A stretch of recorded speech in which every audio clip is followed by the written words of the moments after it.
E aí, Luciana, tudo certinho? Muito obrigado pela sua presença, viu? Por nos ajudar a conduzir o programa hoje, uma vez que o Cristo está de férias de novo, gente. Uma coisa assustadora, mas é. Eu achei interessante aqui, o Dé Carvalho, que é lá de Betim, escreveu assim: Padre Fábio, hoje o senhor castigou na direção espiritual. Mandou bem. Iluminado e chicoteador. Abraço sonoro. Muito obrigado, querido. A Eline Lacerda Souza escreveu: Padre, boa noite. Eu não tive essa oportunidade de sair da minha zona de conforto. Eu não tive ninguém que me expulsasse. Você sabe, Eline, que esse é um grande problema. Muitas vezes nós ficamos privados do crescimento, do amadurecimento espiritual, ou até mesmo de mudanças fundamentais na nossa vida, porque nos faltaram as pessoas certas na hora certa. O Padre Zezinho tem uma expressão, aliás, o Padre Zezinho é um dos homens que eu mais admiro na minha vida, enquanto um pregador, um homem que tem uma reflexão tão lúcida sobre as situações, de maneira muito especial sobre família, sobre relacionamentos, né? Ele sempre foi muito sábio na sua compreensão humana. E ele tem uma frase que eu sempre gostava, ele dizia: dizer a palavra certa, no momento certo, para a pessoa certa. É verdade. Às vezes nós ficamos privados da mudança, porque nos faltou alguém que nos indicasse um caminho na hora certa.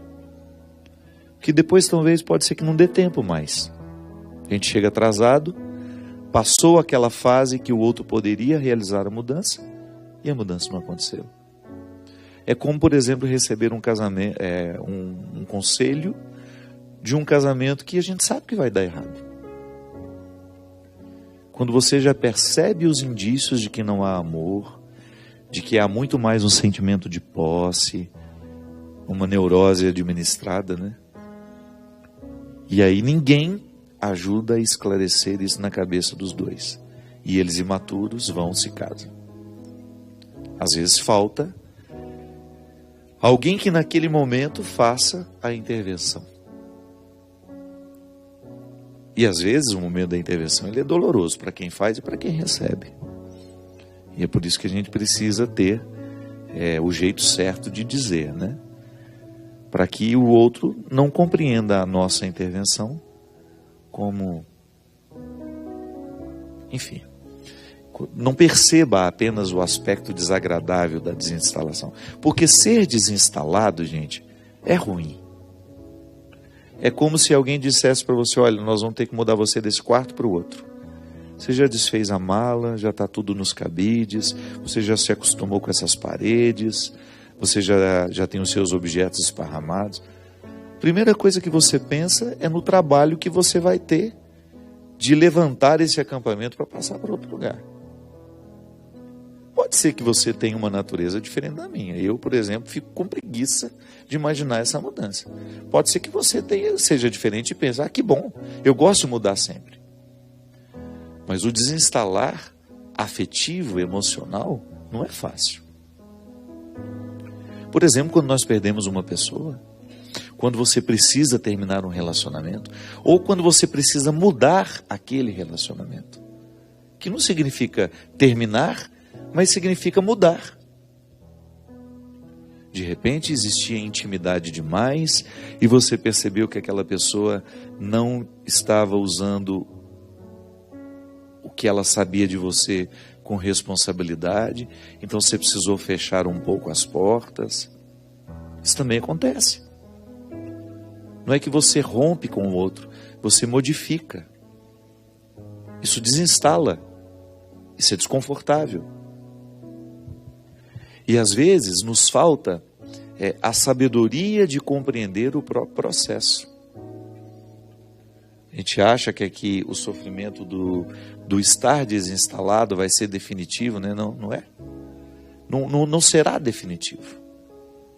Você passa a mão na cabeça, o sofrimento e a luta, e você só vê isso. Não. Há uma libertação depois. Há uma mudança depois. Você acha que foi fácil para mim ir para o seminário? deixar a minha estrutura de vida, volto a dizer, por mais desconfortável que fosse. Gente, há desconfortos que a gente só identifica depois que a gente sai deles.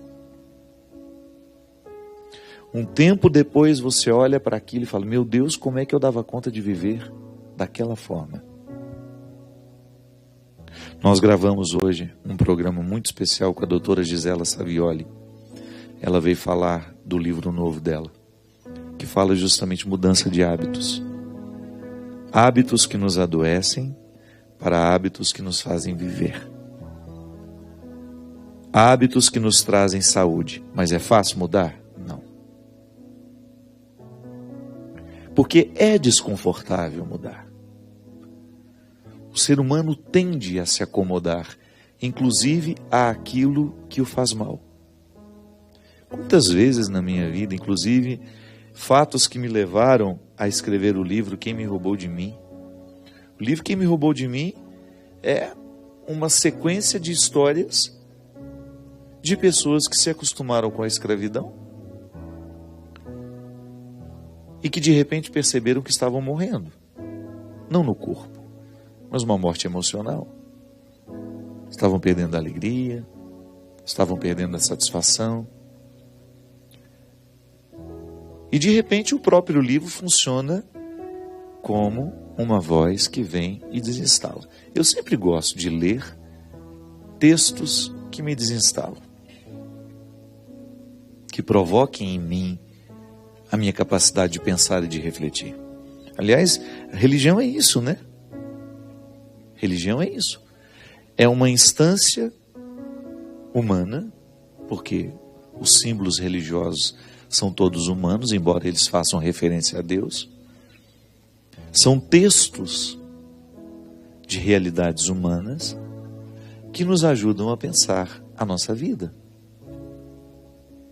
E esse pensar a nossa vida tem de ser o exercício diário. Eu não posso viver bem se eu não reflito a vida que eu vivo. É aquela velha história que eu falava no início do programa. Eu me acostumo com o pouco que eu já encontrei de mim,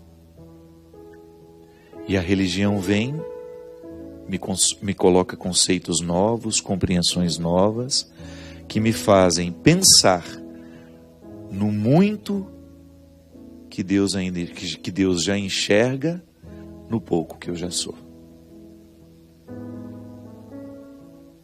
Vamos repetir isso, que parece difícil, mas não é. A religião, ela pode me ajudar, a partir do pouco que eu consigo ser, acreditar no muito que Deus enxerga no pouco que eu já sou. Aí, eu tenho um processo a ser vivido. Da mesma maneira como, para eu me tornar doutor, eu tenho etapas. Primeiro eu preciso aprender a ler e escrever. Um doutor, um dia, precisou de o grande doutor hoje, um dia precisou de alguém que o ensinasse a ler e escrever. Aliás, nessa emoção imensa, que foi um grande presente, que o programa do Caldeirão do Hulk me deu, uma homenagem lindíssima, muito respeitosa, né? Primeiro porque o Luciano é meu amigo, ficamos amigos de uma forma muito especial numa missa. Ficamos especiais. A Angélica é muito católica, a família viveu um acidente terrível, né, e saíram todos vivos, e aquilo mudou a estrutura daquela casa, mudou a estrutura daquela família, e eu fiquei amigo deles neste momento. E pelo carinho que ele tem comigo, me proporcionou um programa que reconstruiu aquilo que eu considero o divisor de águas na minha vida. Foi a minha escola. A oportunidade que eu tive de aprender a ler e escrever, e de depois, dentro daquela escola, descobrir a biblioteca que abriu a minha mente. Agora, foi bom ir para a escola? Não. Eu sinto até hoje o frio na barriga daqueles primeiros dias. Tenho pavor de escola até hoje. Eu vejo um lápis bicolor, me dá até um arrepio. de tanto pavor que eu tinha daquele lápis. Sabe, aquele de um lado era azul, do outro lado era vermelho? Eu tenho pavor daquele lápis. Tudo que me lembra a escola me dá frio na barriga. Mas eu precisei viver, cara. E sei que foi a experiência mais desconfortável, porque foi a primeira vez que eu fui expulso da minha casa, foi a primeira vez que eu fui desonerado, que eu precisei ir viver um mundo que não era o meu. Mas por outro lado, aquela primeira expulsão, depois as de muitas outras, foram fundamentais para as mudanças que Deus fez na minha vida. Sabe, minha gente,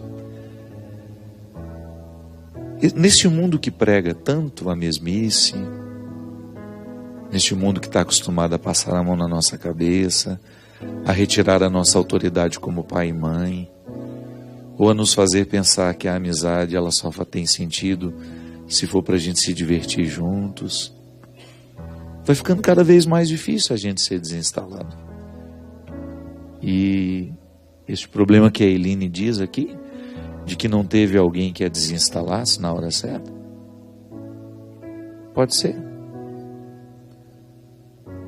Tanta gente imatura, gerando filhos imaturos, tantas amizades imaturas que só falam de futilidades, os nossos encontros, as nossas diversões, as músicas que a gente escuta, sempre banais, tão pouco evocando o que há de mais nobre, o que nos faz pensar, ou o livro que a gente lê, ou o livro que a gente não lê, né? Tudo muito superficial, tudo especialmente superficial preparado para nós. Vai ficando difícil a gente ser expulso. Nós vamos ficando acomodados. E é por isso que nós vamos quebrar essa regra. Porque não dá para amadurecer, não dá para crescer sob essa regra. O amadurecimento ele só será possível aos que estiverem dispostos a viverem a expulsão. Permita ser expulso daquilo que você considera hoje como uma acomodação. Ou então, pelo menos, se permita questionar se o lugar que hoje você está é o seu lugar. Ah, padre, mas é tão desconfortável recomeçar. Ah, eu não vou mexer não, deixa quieto. Não. Essa vida é preciosa demais, ela é única para você gastar num papel que não lhe cabe.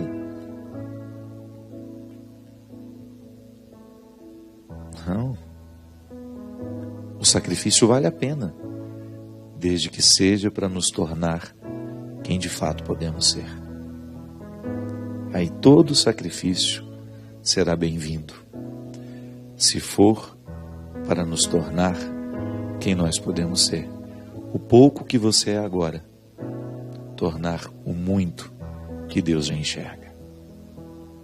Muito obrigado pelo seu carinho. Desculpe-me pela ausência, foi por muitos motivos. A morte da minha irmã, o cansaço que foi demais, as muitas viagens para lá e para cá, a peregrinação, e eu fiquei um tempo afastado do programa de direção espiritual, e vocês tão pacientemente assistindo as reprises, acompanhando da mesma forma, muitas palavras de carinho, de apoio, outras desaforadas, achando que eu estava abandonando. Não. Esse aqui é o meu lugar. Eu faço questão de estar sempre aqui. Se eu não estou é porque eu de fato esgotei todas as possibilidades e não sobraram outras. Que Deus derrame sobre nós a bênção e a proteção do céu. O Deus Todo-Poderoso, Pai, Filho e Espírito Santo. Amém. Até a semana que vem, se Deus quiser.